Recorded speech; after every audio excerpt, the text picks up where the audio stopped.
Hi, I'm Rick Newman, Executive Director at the American Museum of Tort Law, with another in our continuing series of discussions with leaders in the law, thought leaders, and other interesting people on interesting and timely topics. Our guest today is William Marler. Everyone calls him Bill, as I'm planning to very soon. Bill is the nation's leading lawyer on matters of food safety. He became prominent in that field in the 1993 case involving an outbreak of E. coli in the Jack in the Box restaurants, which was the subject of this incredibly interesting book, Poison, by Jeff Benedict. Since then, he has represented people who have been poisoned by food from a number of food chains, places like Cargill, Chili's, Chi-Chi's, Chipotle, ConAgra, Dole, Golden Corral, KFC, McDonald's, Peanut Corporation of America, Sizzler, Taco Bell, and Wendy's, just to name a few. In addition to his work as a lawyer fighting for people who have been injured, he has become a nationally recognized authority fighting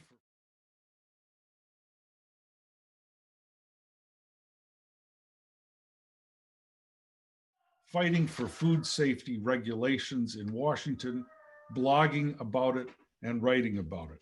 He's a graduate of the Seattle University School of Law, and it is really my great pleasure to welcome Bill Marler to our show today. Welcome. Hi, Richard. Thanks. You know, when you're naming off all those restaurants, I had this memory of a road trip, with my kids. I had three daughters who are in their 20s now.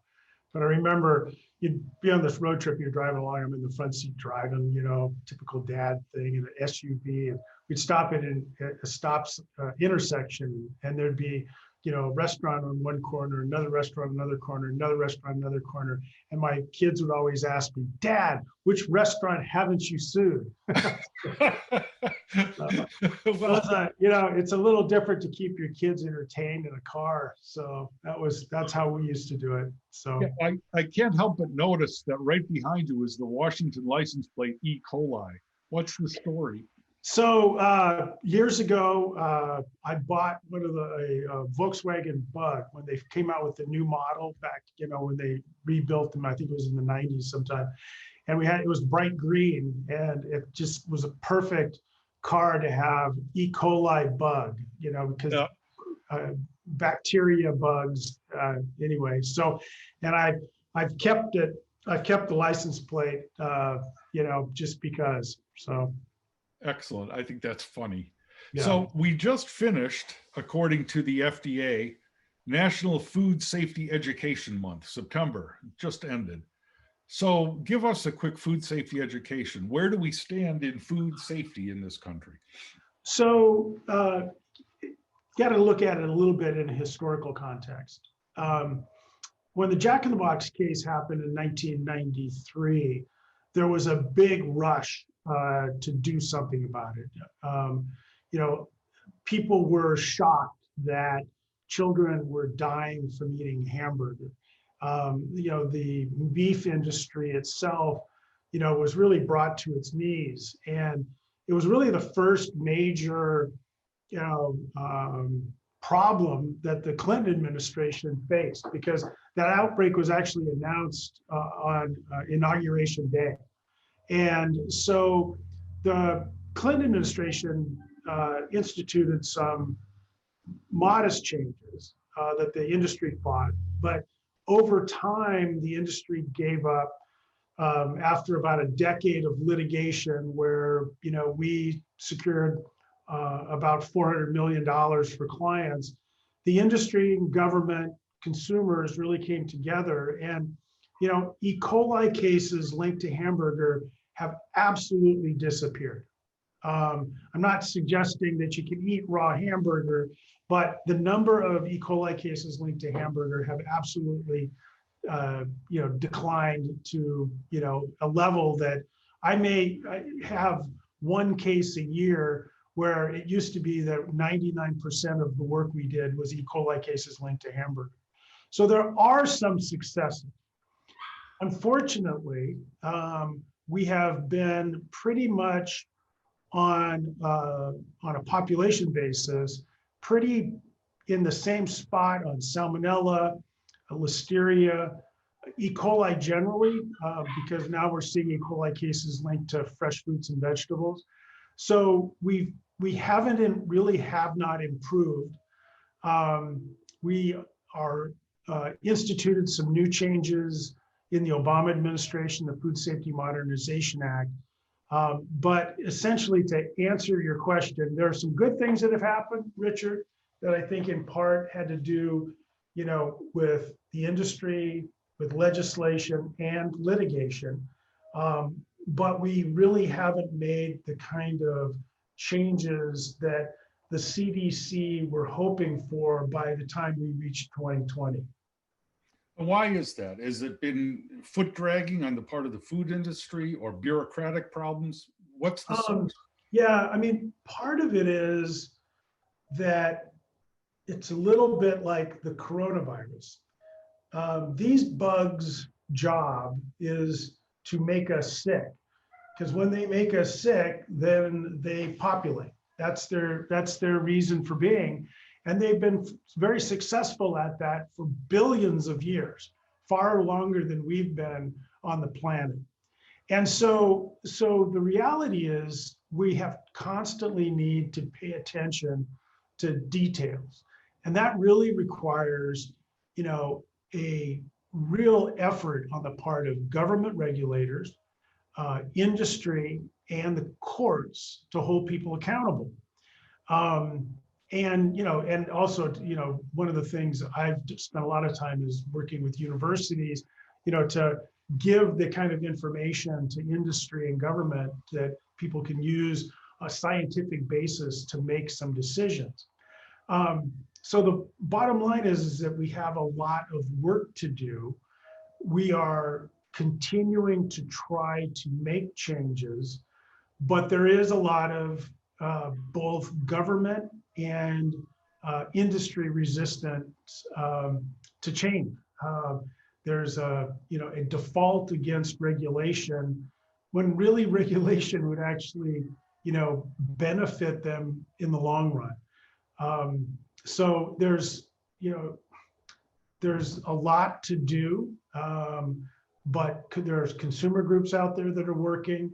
There's industry people that are working. We've got good people in the CDC and FDA at management levels down who are dedicated to doing the right thing. And there's guys like me out there that hold some of these companies' feet to the fire.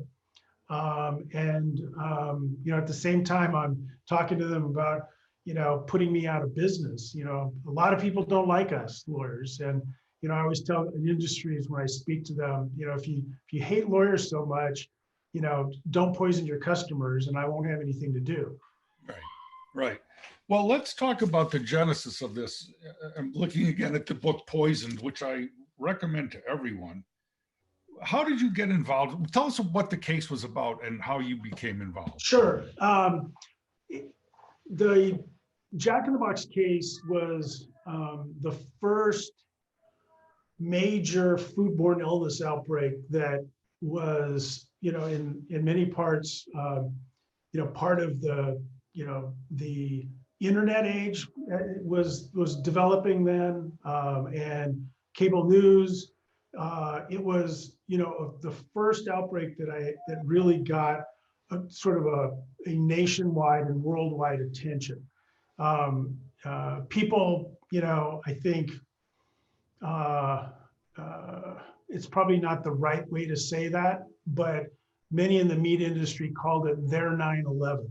And, that's not to detract from the horror of 9/11, but I think it underscores the way the meat industry viewed it.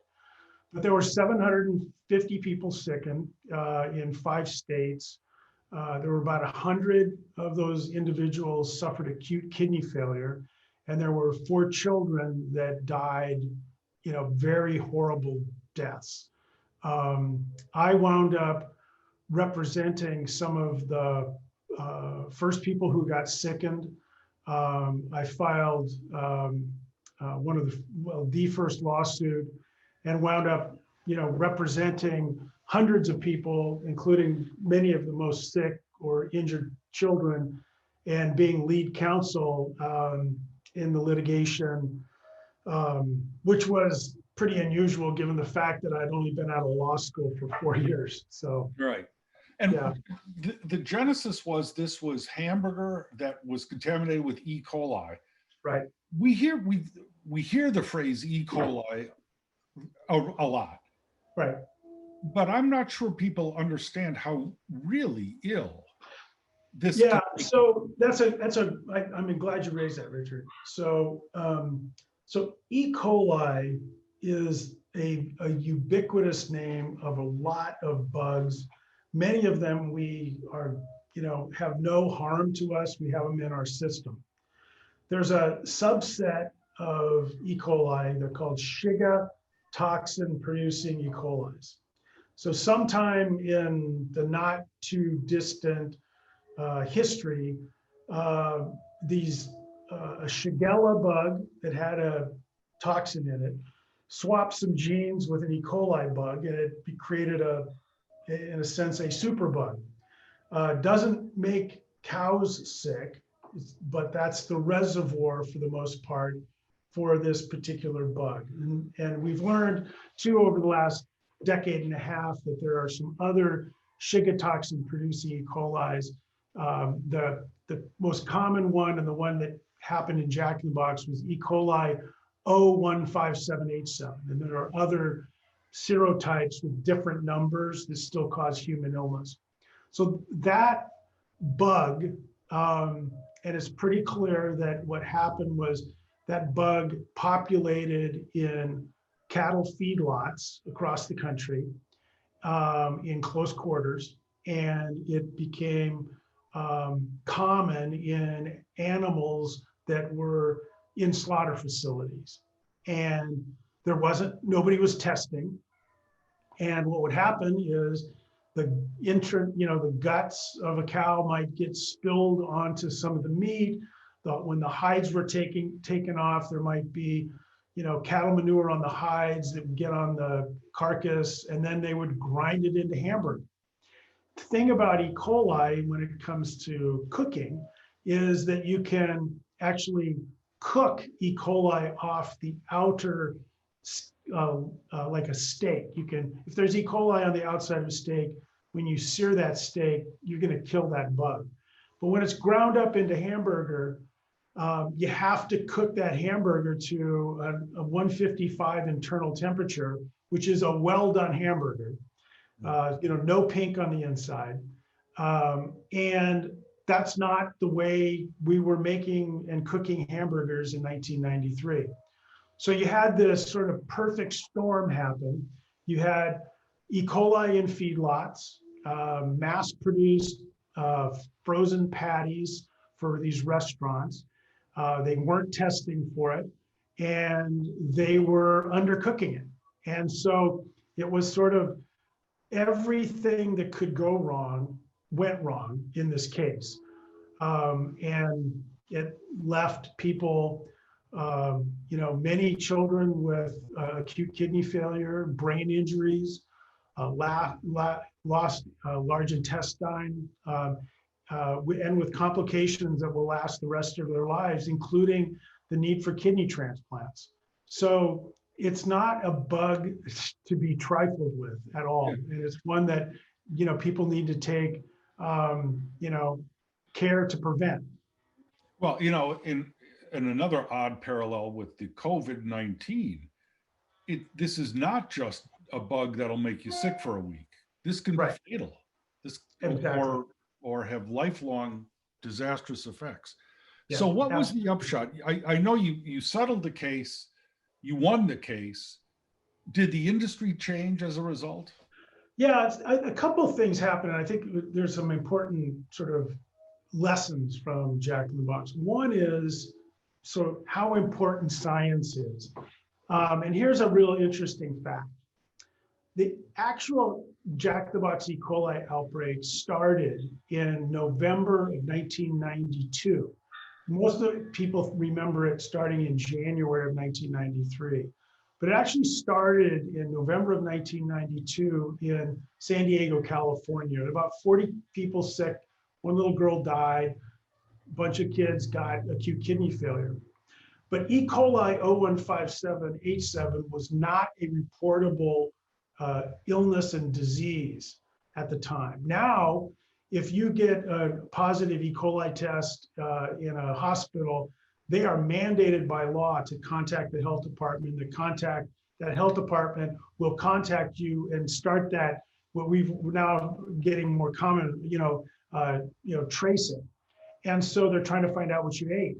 But in 1992 in California, nobody was doing that. So public health was absolutely flying blind. So had they figured out that 40 cases, they likely would have tumbled to the fact that the common denominator was E. coli cases linked to hamburger eaten at Jack in the Box. And that meat never would have gotten shipped to the state of Washington.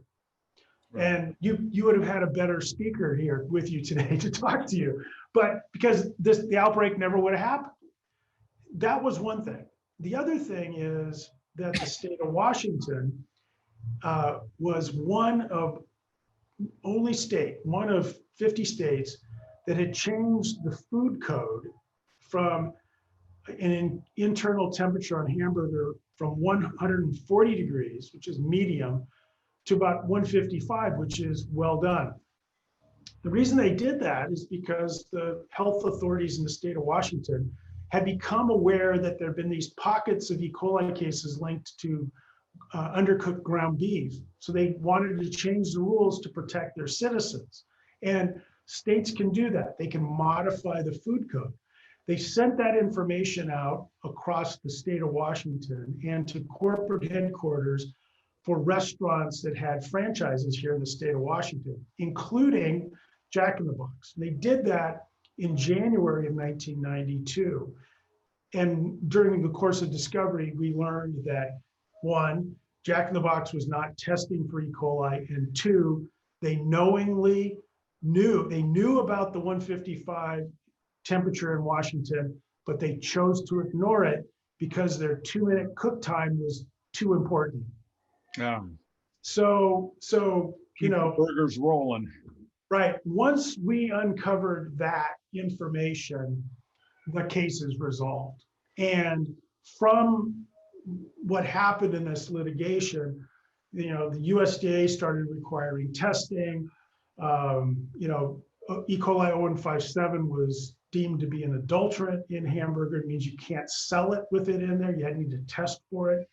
And the 155 internal temperature became common in all states. And also the science became important. E. coli became a reportable disease. So the minute you get a case, they start to trace it. And, frankly, that's why these outbreaks, even though they're horrific, and even though they continue to happen, they've not ever gotten to the size, in E. coli cases, have never gotten to the size of a Jack in the Box because the science has stepped in. And so, again, we've got a lot to do. There's been salmonella outbreaks linked to peaches and onions just in the last month that have been, nationwide and frankly into Canada. We still have a lot more to do. Yeah. Well, and that leads to my final question. What's the future of food safety? I saw something about a food traceability proposed rule from the FDA. What does that mean? So during the Obama administration in 2006, well, actually before the Obama administration, in 2006, when the House flipped back from Republican to Democrat, a lot of pent-up interest in food safety happened. And during 2006 and 7, there were a number of outbreaks, significant ones.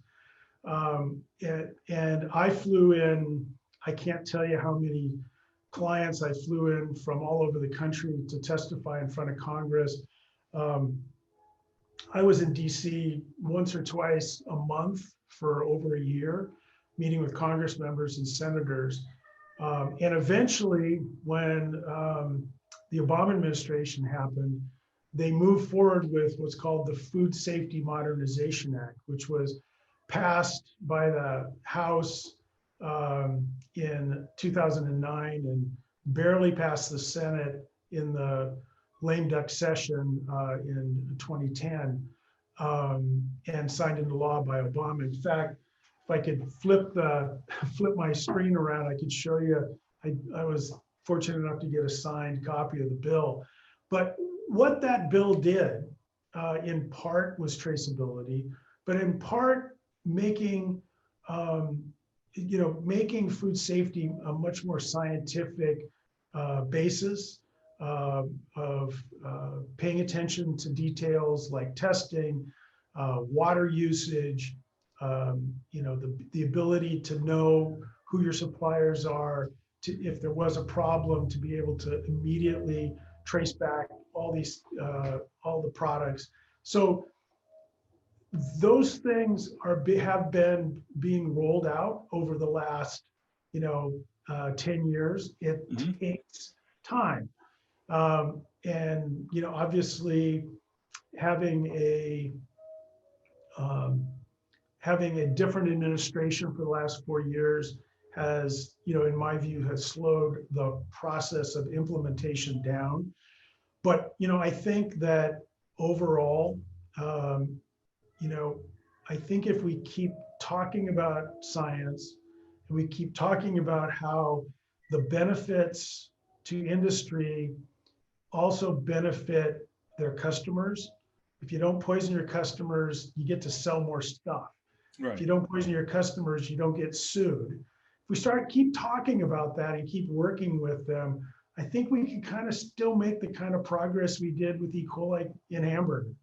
So, like I said, we still have a lot to do. There's a lot of people that get sick and a lot of people that needlessly die in the United States every year because of foodborne illness. But we have made some progress, and I'm committed to continuing to help make that progress, at least for the next decade or so, where I keep practicing law. Yeah, well, it's good because I noticed that you're still not out of business either. No, it is. It's funny. I think many of the lawyers who who do torts really feel, and in some cases, I think it's really true, that if you sue people, you collect money for your clients, you change the industry. And sometimes that works, and but sometimes it's you have to do a little more. And so that's why over the last 20 years, I can't tell you, Richard, how many speeches I've given to, food safety audiences all over the world, from China to Australia to South Africa, Europe, all over the United States, to groups that you would think, why would they invite him to come? The National Meat Association, the Produce Manufacturers Association. But, a lot of people want to hear the hard truth of, this is what happens to your customers when they get sick. And they don't want to deal with that sometimes because it's hard. You don't want to know that your product killed a little kid or caused brain injury or complications that might last their lifetime. But I've been doing that because I think litigation, it's a blunt instrument for social change. But I think in combination of, writing about it, pushing legislation, and, being honest and talking to industry about what they can do to help prevent these outbreaks, I always feel really, really, really good when people ask me what I do. And, and I'm always super proud. I'm a trial lawyer, but I'm also an advocate for the kind of work that I do that eventually will lead me to not have a job. Right. Well, we hope that day comes very soon. Thank you very much. This has been Bill Marler, nationally known leading lawyer and fighter and advocate and educator for food safety. It's been a pleasure meeting you and talking with you today, Bill. Thank you very much. Thanks, Richard. Keep up the good work. Thanks. Now we'll